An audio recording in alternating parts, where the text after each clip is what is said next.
الحمد لله رب العالمين، والصلاة والسلام على صفوة رسله وخاتم النبيين سيدنا ونبينا وشفيعنا محمد وعلى آله وأصحابه الطيبين الطاهرين وعلى من تبعهم بإحسان إلى يوم الدين. أما بعد، فأعوذ بالله من الشيطان الرجيم. بسم الله الرحمن الرحيم. قل يا عبادي الذين أسرفوا على أنفسهم لا تقنطوا من رحمة الله إن الله يغفر الذنوب جميعا إنه هو الغفور الرحيم. صدق الله العظيم وبلغنا رسوله النبي الكريم. إن الله وملائكته يصلون على النبي يا أيها الذين آمنوا صلوا عليه وسلموا تسليما. اللهم صل على سيدنا ومولانا محمد وعلى آل سيدنا ومولانا محمد وبارك وسلم وصل عليه. اللهم صل على سيدنا محمد وآله وعترته بعدد كل معلوم لك. اللهم صل على سيدنا ومولانا محمد وعلى آل سيدنا ومولانا محمد وبارك وسلم وصل عليه. اللهم صل على سيدنا محمد وآله وصحبه وسلم. اللهم صل على سيدنا ومولانا محمد وعلى آل سيدنا ومولانا محمد سابقا نوره وآخرا ظهوره ورحمة للعالمين وجوده وبارك وسلم. حزتون الله جل جلاله والمبارك كتاب كي دخل حبيب صلى الله عليه وسلم مبارك بواسطة قل بندگانو تا خطاب كي قل يا عبادي الذين أسرفوا على أنفسهم. دا آيات شريف ابتداكي الله تعالى فرمي قل يا حبيب صلى الله عليه وسلم تقوى دا أرحم الراحمين بإغام دا رحمة للعالمين صلى الله عليه وسلم بواسطة او دا خير الامم پنوم باندې پیغام او امت چې په تمام امتونو کې غوره امت د نبی کریم صلی الله علیه وسلم. خير الامم او هغه امت وسط، هغه بهترین امت، هغه ته پیغام دی د ارحم الراحمین د طرف او دا رحمة للعالمين صلى الله عليه وسلم بواسطة. پیغام ورکول والا ارحم الراحمين، پیغام امت رسولن کے رحمة للعالمين صلى الله عليه وسلم. قل يا عبادي الذين أسرفوا على أنفسهم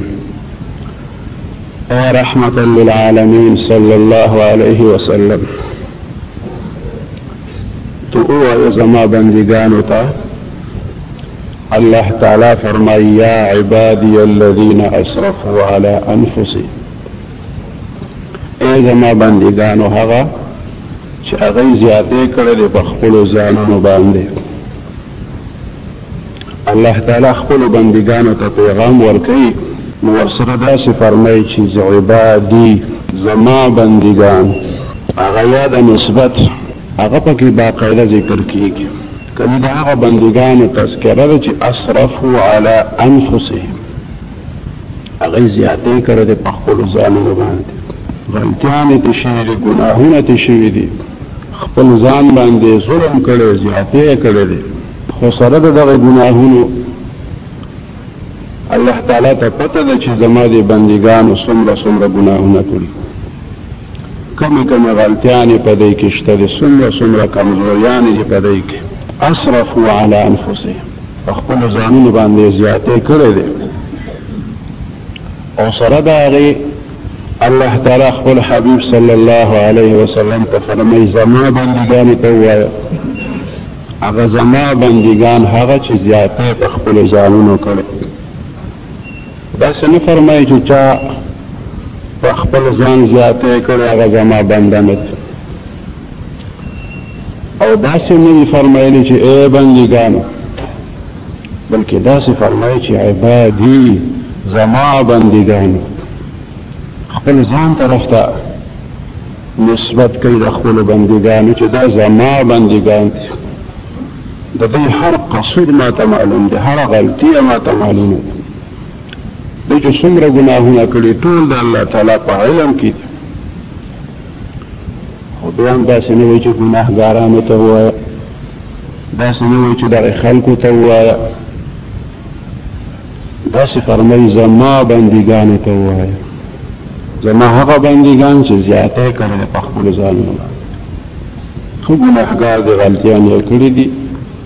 او بیا نسبت خپل ځان طرف ته الله تعالی کوي چې دا زما بندګان دي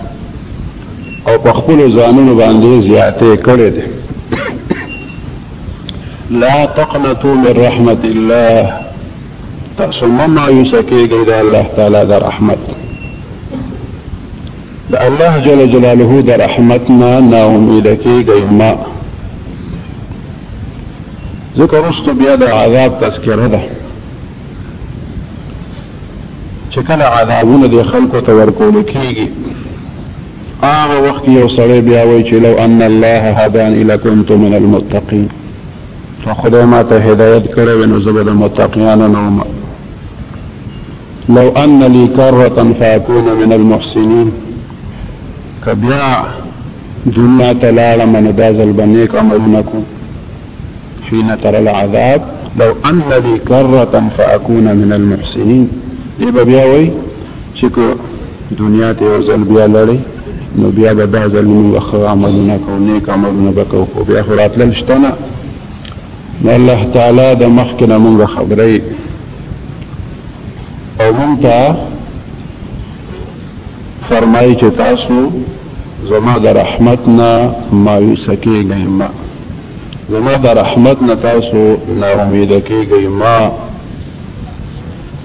ان الله یغفر الذنوب جمیعا بشک الله تعالی بخي گناهونه ټول الله تعالی ټول گناهونه بخي تر دې چې یو کس تمام عمر کفر او شرک کړی وي او هغه د خپل شرک نه د کفر نه توبه وباسي او د وحده لا شریک پروردګار منونکی شي د پیغمبرانو منونکی شي کلمه د توحید او د رسالت وایي که یو ځل کلمه ویل ورته هغه ټول کفر معاف شي نو الله جل جلاله گناهونه بخي وی الذنوب که الافلام د استغراق دپاره چې څومره ګناهونه د انسان نشي وي هغه ټول الله تعالی بخي او بیا ورپسې جمیعا هم راغلی دی د تاکید دپاره چې دا ټول ګناهونه چې ستا څومره دي د اوله تر آخره دا ټول درته الله تعالی بخي او ته د الله جل جلاله نه مه مایوسه کېږه مه ناامیده کېږه انه هو الغفور الرحیم بېشکه الله تعالی هغه بخونکی دی رحم کوونکی اوس دغه آیت شریف کې الله تعالی داسې وفرمایل چې ان الله یغفر الذنوب جمیعا الله تعالی ټول ګناهونه بخي الذنوب کې هم ټول ذکر شي او جمیعا ورپسې تاکید راغلی او بیا د آیت په آخر کې فرمایي چې انه هو الغفور الرحیم که داسې فرمایلی وی چې انه غفور الرحیم هم خبره صحیح وه چې الله تعالی غفور الرحیم لکه چې انه کې هو نه مرادم هو دی الله تعالی انه غفور الرحیم خو خدای هغه خپل غفران هغه مغفرت د دې بندګانو چې کوي هغه داسې ډېرو تاکیدونو سره فرمایي انه هو الغفور الرحیم بشک الله تعالی هغه بخونکی دی همیشه رحم کوونکی دی مهرباني کوونکی نو ای د الله جل جلاله بندګان تاسو د الله پاک د رحمت نه مایوسه کېږئ ما بېشکه الله تعالی ټول ګناهونه بخي یقینا الله تعالی بخون کې مهربان دی.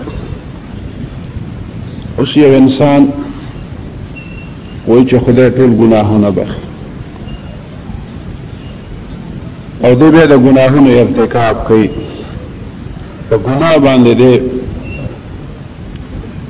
اصرار کوي او ګناهونه کوي او خدای غفور رحیم الله تعالی بخون کې ذات. پکار دا چې دغه انسان دا سوچ وکړي چې الله تعالی دومره مهربان دی، هغه ارحم الراحمین، هغه مونږ ته رحمت للعالمین صلی الله علیه وسلم را لېږلی دی. او دې کې شک نشته چې الله تعالی ګناهونه معاف کوي، بخون کې ذات دی. خو چې دومره لوی پروردګار هغه بخون کې مهربان خدای مونږ د څه نه منع کړي یو. او زمونږ مبارک پیغمبر صلی الله علیه وسلم چې هغه مبارک رحمت للعالمین دی صلی الله علیه وسلم، هغه مبارک ټول عمر امت ته همدغه پیغام ورکړي چې د منکراتو نه تاسو ځان ساتئ، خدای پاک مه ناراضه کوئ، د الله تعالی د قهر او د غضب نه ویریږئ. نو چې د انسان دا عقیده چې خدای بخونکی مهربانه دی، نو ته دا یقین هم پکار دی چې مونږ ته د ګناه نه د بچ کېدو هغه تلقین او تعلیم چا راکړی دی. دا هغه مهربان خدای مونږ ته دا حکم دی چې تاسو د منکراتو نه ځان ساتئ. دا هغه مبارک پیغمبر صلی الله علیه وسلم پیغام مونږ ته دا دی چې تاسو د الله تعالی د نافرمانۍ نه ځان بچ کوئ. نو پکار دا دی چې په دغې باندې عمل وشي. وما آتاکم الرسول فخذوه وما نهاکم عنه فانتهوا. د حضور پاک صلی الله علیه وسلم پیغام چې څوک مني هغه مبارک د خپل رهبر او رهنما وي، د الله تعالی رسول مني او دغه عقیده. نو پکار ده چې د حضور پاک صلی الله علیه وسلم د فرمان دی قدر هم کوي، او دا د الله جل جلاله فرمان دی چې وما آتاکم الرسول فخذوه. او هغه چې تاسو ته درکوي رسول پاک صلی الله علیه وسلم نو هغه واخلئ. وما نهاکم عنه فانتهوا. او چې د څه نه تاسو منع کوي نو د هغې نه منع شئ. د خپل رب مونږ ته دا حکم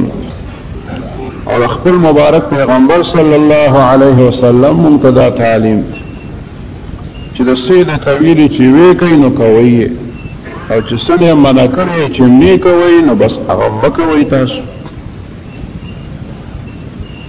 اوس که یو سړی وي خدای غفور رحیم دی، به زه به ګناهونه کوم، هغه بخونکی ذات. او دغه کس د ځان سره کور کې داسې دوایانې ساتلي د ضرورت لپاره، د پټۍ لپاره یې تنظیم کړی دی، څوک زخمي شي د هغې دپاره سپرټ او مالوچ او مرهم پټي د هغه تنظیم د کړی په کور کې موجود دي. دا سړی به هېڅکله داسې ونه کړي چې د خپله لاسه چاړه راوالي، چاقو راوالي او خپل ځان ته خپل لاس زخمي کړي، یا د خپل یو بچي بدن زخمي کړي او څوک ورته وایي دا ولې دی، ورته وایي ما سره پټه شته، مرهم هم شته دی او پټه هم شته دی او سپرټ هم شته دی. د زخم چې څومره کوم فوري علاج دی هغه ټول ما سره شته، ما د هغې بندوبست کړی دی. زه ځکه د خپل لاس زخمي کوم، زه ځکه د خپل بچی زخمي کوم. تاسې سړي ته به هېڅوک هم یو هوښیار او یو عاقل انسان ونه و. هر سړی به وایي چې دا پاگل. که ته د مرهم پټۍ تنظیم کړی دی، تا هغه فوري علاج د هغې بندوبست کړی دی، نو د هغې دا مطلب خو نه دی چې ته به د خپله لاس او ځان زخمي کړي، په خپله به چاړه راخلي او د ځان نه یا د بچو نه به وینې تویی چې ما سره انتظام شته. دا خو د هغه وخت دپاره چې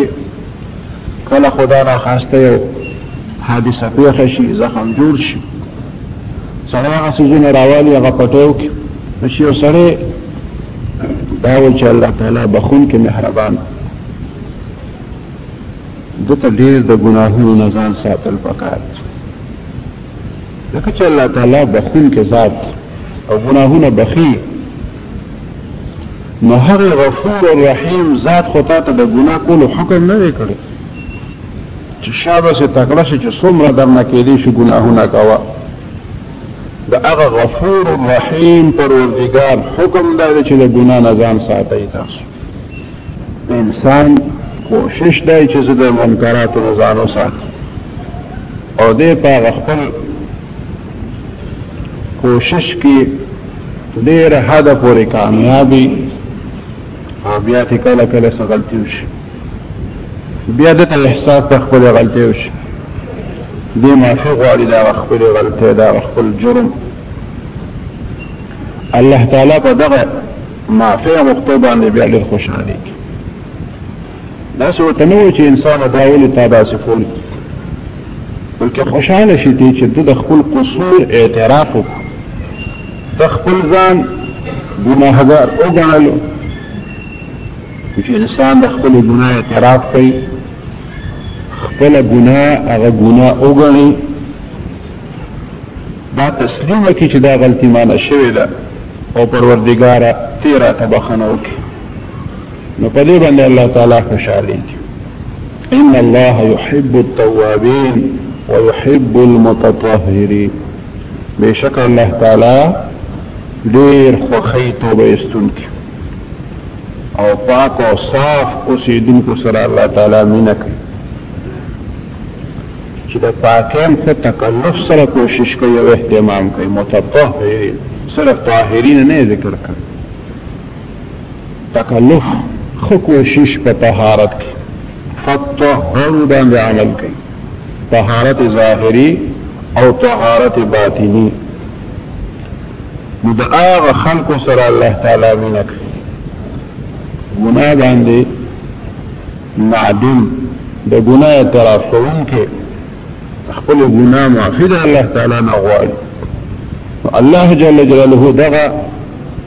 معافي غوښتونکي کس ته معافي هم کوي ورسره مینه کوي چې تا توبه وویسته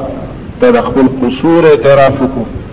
نو توابینو سره بیا الله تعالی مینه کوي توبه هم قبوله کوي او محبت هم ورسره کوي او یو کس چې هغه کار هم غلط کوي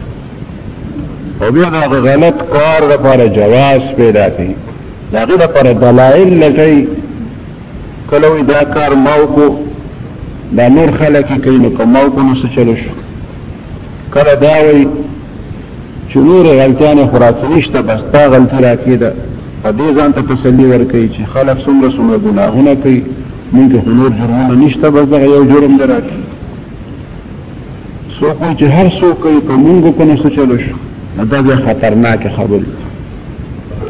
بلکې حرامو ته که څوک حلال وایي نو په دې باندې کافر کېږي چې یو ناروا کار یو کس کوي او دی وایي دا زه ښه کوم او د دې دپاره بیا دلیل هم پیدا کوي یو ګناه د نفس د طرفه یو ګناه د شیطان د طرفه د دواړو منځ کې فرق او پهچان دا دی چې د کومې ګناه ارتکاب سره انسان دلیل هم پیش کوي جواز هم پیش کوي دا د شیطان لمسونې ورسره ځکه شیطان هم چې ګناه کړې ده انکار د حکم د منلو نه کړی دی نو د هغې دپاره دلیل هم پیش کړی چې خدای ستا دا حکم زه نه پځی کوم آدم علیه السلام ته سجده نه کوم ځکه زه د ده نه غوره یم او د خپل غورواني دپاره بیا دلیل وایي چې خلقتني من نار وخلقته من طین تاسو د اوره پیدا کړم دی د خټې پیدا کړی لومبی دلیل هم غلط پیش کوي چې زه غوره یم زه ځکه سجده نه کوم افضل غیر افضل ته څنګه سجده وکړي او بیا د خپل غوروالي دپاره چې کوم دلیل پیش کوي هغه هم غلط نو ګناه د نفس ته طرف نه د انسان خپل او کله ورسره د شیطان لمسونه او مرګیتیانې نو چې دا کوم وخت انسان غلط کار کوي او ته جواز پیدا کوي نو دا د دې خبرې نه ښیي چې د سره په دې ګناه کې شیطان هم سم ملګری دا جواز چل ورته هغه ښیي. الله جل جلاله دغه آیت مبارک کې خپل حبیب صلی الله علیه وسلم مبارک تا فرمایي چې قل یا عبادي الذين اسرفوا على انفسهم لا تقنطوا من رحمة الله. اے حبیب صلی الله علیه وسلم ته وایا چې اے زما بندګانو هغه چې هغه په خپل ځانونو باندې زیاتې کړې ګناهګار د خپل ګناه اعتراف وکړي چې دا د غلطیانې راکېږي خدایه موږ ته زموږ دا غلطیانې معاف کړي دا د جرمونه مو کړي دي د دې موږ مرتکب یو خو خدای ستا نه معافي غواړو نو په دې باندې الله تعالی خوشحالېږي او دغه ته توبه وایي چې یو کار انسان کوي د منکرات او بیا د هغې نه راوګرځي توبه وایي هم دغه ته هغه غلطه لاره پرېږدي راوګرځي د هغې نه او په خپلو کړو باندې ستومانئ خپېمانئ چې دا اوسه پورې مې څه کول دا مې ښه نه کول دا ما غلطه کړې ده او بیا درېیمه خبره ورسره دا وي چې په آینده کې د نه کولو کلک عزم وکړي چې بیا به دا نه کوم نو اول خو پکې دا شرط چې د هغې نه به راوګرځي دغه کار او یکدم پرېږدي او د خپل قصور اعتراف به کوي چې دا څه مې کړي دا مې ښه نه دي کړي د الله تعالی نه به د هغې معافي غواړي او درېیمه خبره پکې دا موجوده وي چې دی به په آینده کې د دغه جرم د نه کولو کلک عزم کوي عزم بالجزم به چې دا به که خیر نه کوم د الله تعالی په مدد سره او که چېرې د هغه جرم تعلق په بندګانو سره نو بیا به د هغې نه معاف کوي چې ما ستا په دې موقع کې دغه حق خوړلی دی تا ته مې دغه نقصان رسولی دی د هغې ته ما ته معافي وکړي هغه حق خپل حقدار ته ورسوي یا د هغه نه معاف کړي نو دې سره د توبې هغه شرایط پوره شي دغه توبه ایستونکي داسې پاک شي د دې ګناه نه لکه چې دا له ګناه کړي التائب من الذنب کمن لا ذنب له اخلاص سره توبه ایستونکي د ګناه نه دا داسې دی په شان د هغه چا چې هغه د سره ګناه نه کړي بلکل ورته عفو شي معاف شي بلکل قلم د عفو کې ورته الله تعالی راکړي نو الله جل جلاله دې زموږ ټولې غلطیانې معاف کړي او آینده کې مو د الله تعالی د خپل رضا او د خپل حبیب صلی الله علیه وسلم د اتباع ژوند نصیب کړي واخر دعوانا الحمد لله رب العالمين الحمد لله رب العالمين الصلاة والسلام على أشرف الأنبياء والمرسلين وعلى آله وأصحابه أجمعين اللهم أنت إلهنا ومعبودنا فلا تكلنا إلى أنفسنا طرفة عين وأصلح لنا شأننا كله لا إله إلا أنت اللهم وفقنا لما تحب وترضى اللهم وفقنا لما تحب وترضى ربنا آتنا في الدنيا حسنة وفي الآخرة حسنة وقنا عذاب النار وأدخلنا الجنة مع الأبرار يا عزيز يا غفار يا رب العالمين رب اجعلني مقيم الصلاة ومن ذريتي ربنا وتقبل دعاء ربنا اغفر لي ولوالدي وللمؤمنين يوم يقوم الحساب ربنا لا تؤاخذنا إن نسينا أو أخطأنا ربنا ولا تحمل علينا إصرا كما حملته على الذين من قبلنا ربنا ولا تحملنا ما لا طاقة لنا به واعف عنا واغفر لنا وارحمنا أنت مولانا فانصرنا على القوم الكافرين رب اجعلني مقيم الصلاة ومن ذريتي ربنا وتقبل دعاء ربنا اغفر لي ولوالدي وللمؤمنين يوم يقوم الحساب وصلى الله تعالى على خير خلقه سيدنا ونبينا وشفيعنا محمد وعلى آله وأصحابه أجمعين برحمتك يا أرحم